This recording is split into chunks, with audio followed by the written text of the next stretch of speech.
Hi, I hope you're doing okay. Today I wanted to read a story from this Beatrix Potter book. I've read a few of them in videos before, but there are a bunch more left.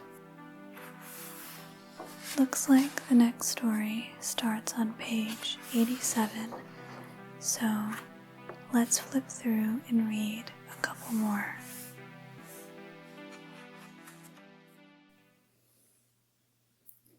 So, this first story is called The Story of a Fierce Bad Rabbit.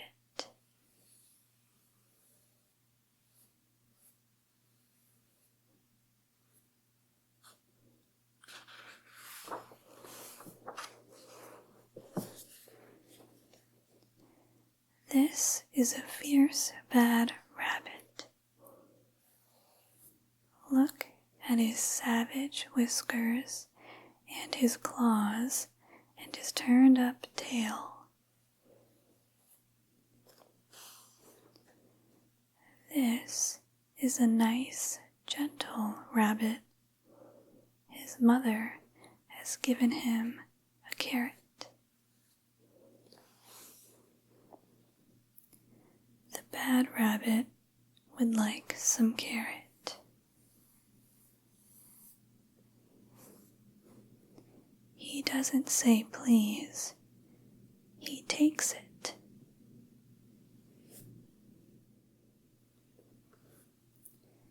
And he scratches the good rabbit very badly. The good rabbit creeps away and hides in a hole. It feels sad.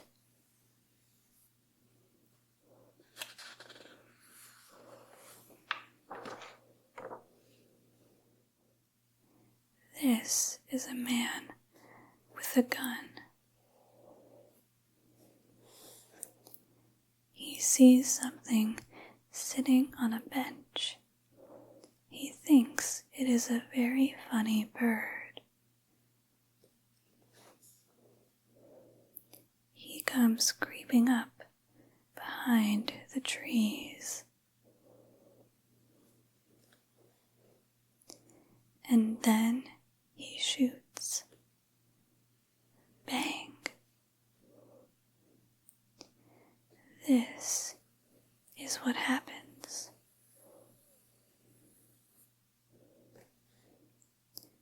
But this is all he finds on the bench when he rushes up with the gun.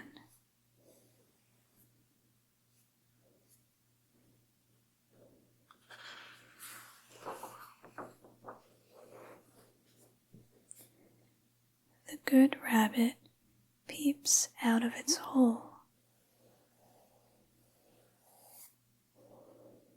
And it sees the bad rabbit tearing past without any tail or whiskers.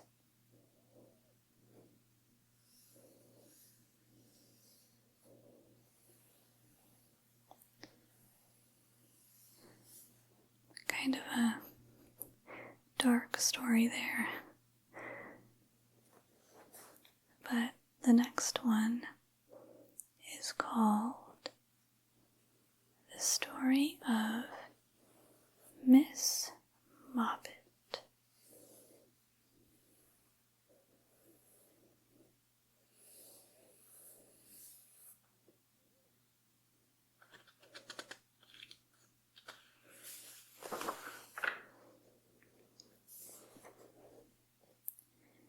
This is a pussy called Miss Moppet. She thinks she has heard a mouse.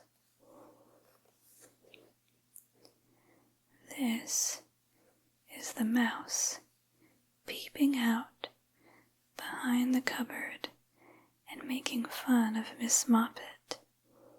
He is not afraid of a kitten.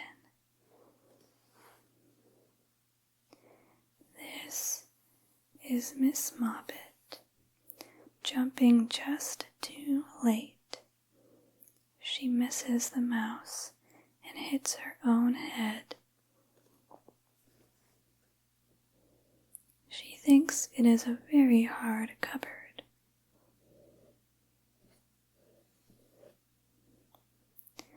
The mouse watches Miss Moppet from the top of the cupboard. Miss Moppet ties up her head in a duster and sits before the fire.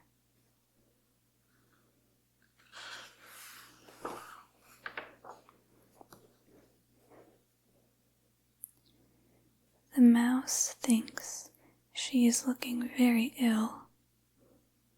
He comes sliding down the bell pull.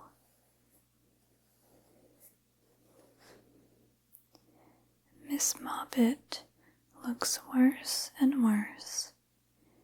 The mouse comes a little nearer. Miss Moppet holds her poor head in her paws and looks at him through a hole in the duster. The mouse comes very close. And then, all of a sudden, Miss Moppet jumps upon the mouse. And because the mouse has teased Miss Moppet thinks she will tease the mouse, which is not at all nice of Miss Moppet.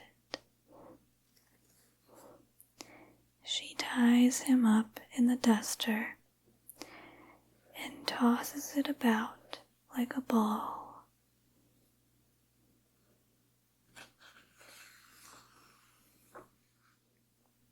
But she forgot about that hole in the duster. And when she untied it, there was no mouse. He has wriggled out and run away, and he is dancing a jig on top of the cupboard.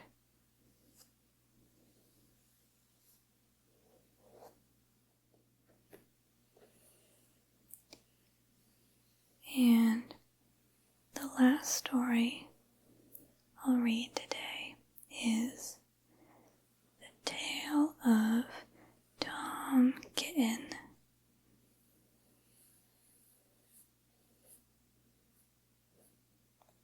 Dedicated to all pickles, especially to those that get upon my garden wall.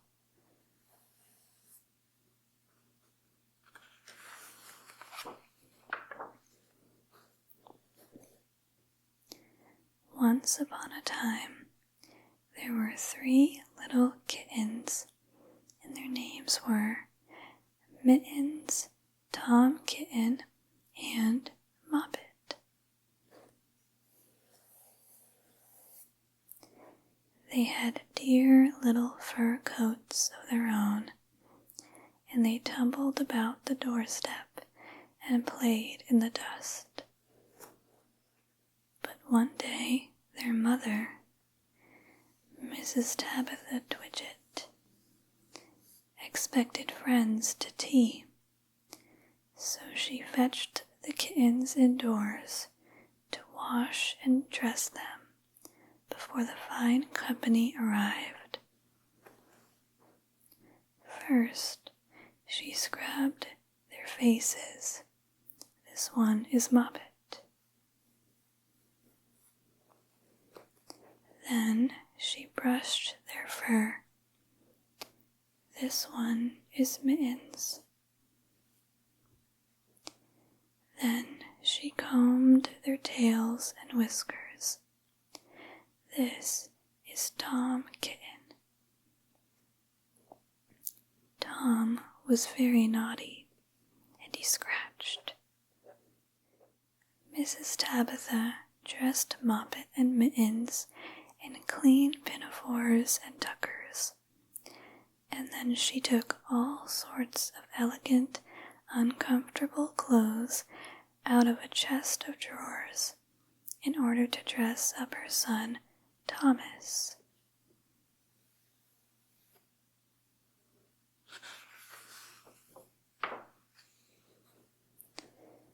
Tom Kitten was very fat, and he had grown. Several buttons burst off. His mother sewed them on again. When the 3 kittens were ready, Mrs. Tabitha unwisely turned them out into the garden to be out of the way while she made hot buttered toast. Now keep your frocks clean, children. You must walk on your hind legs. Keep away from the dirty ash pit, and from Sally Henny Penny, and from the pigsty and the puddle ducks. Moppet and Mittens walked down the garden path unsteadily. Presently they trod upon their pinafores and fell on their noses. When they stood up, there were several green smears. "Let us climb up the rockery and sit on the garden wall," said Moppet. They turned their pinafores back to front and went up with a skip and a jump. Moppet's white tucker fell down into the road.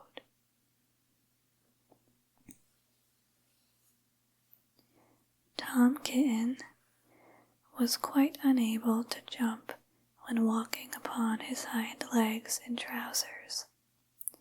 He came up the rockery by degrees, breaking the ferns and shedding buttons left and right. He was all in pieces when he reached the top of the wall. Moppet and Mittens tried to pull him together. His hat fell off, and the rest of his buttons burst.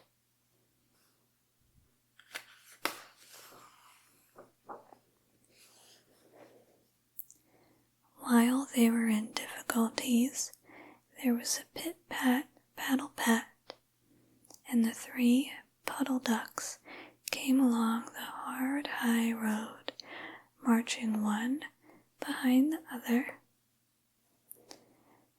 and doing the goose step, pit-pat, paddle-pat, pit-pat, waddle-pat.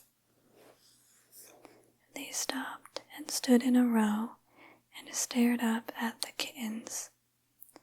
They had very small eyes and looked surprised. Then the 2 duckbirds, Rebecca and Jemima Puddle Duck, picked up the hat and tucker and put them on. Mittens laughed so that she fell off the wall. Moppet and Tom descended after her. The pinafores and all the rest of Tom's clothes came off on the way down. "Come, Mr. Drake Puddle Duck," said Moppet. "Come and help us to dress him. Come and button up Tom." Mr. Drake Puddle Duck advanced in a slow, sideways manner and picked up various articles. But he put them on himself. They fitted him even worse than Tom Kitten. "It's a very fine morning," said Mr. Drake Puddle Duck.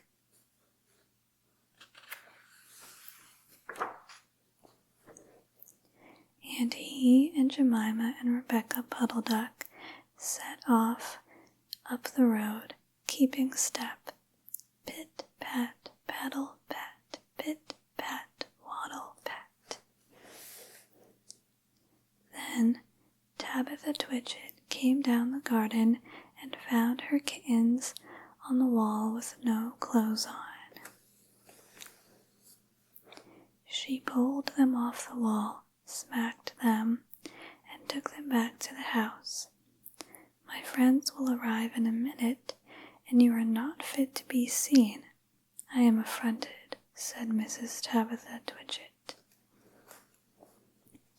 She sent them upstairs, and I am sorry to say she told her friends that they were in bed with measles, which was not true. Quite the contrary, they were not in bed, not in the least. Somehow there were very extraordinary noises overheard, which disturbed the dignity and repose of the tea party. And I think that someday I shall have to make another larger book to tell you more about Tom Kitten.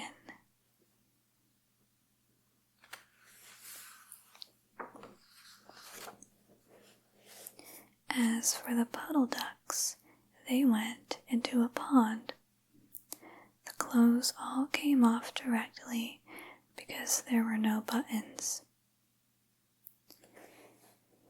And Mr. Drake Puddle Duck and Jemima and Rebecca have been looking for them ever since.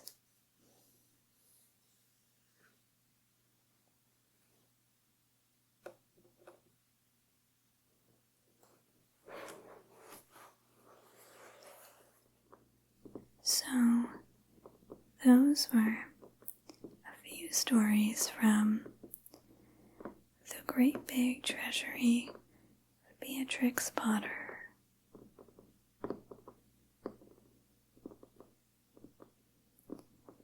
The first two were so short that I thought we could read 3.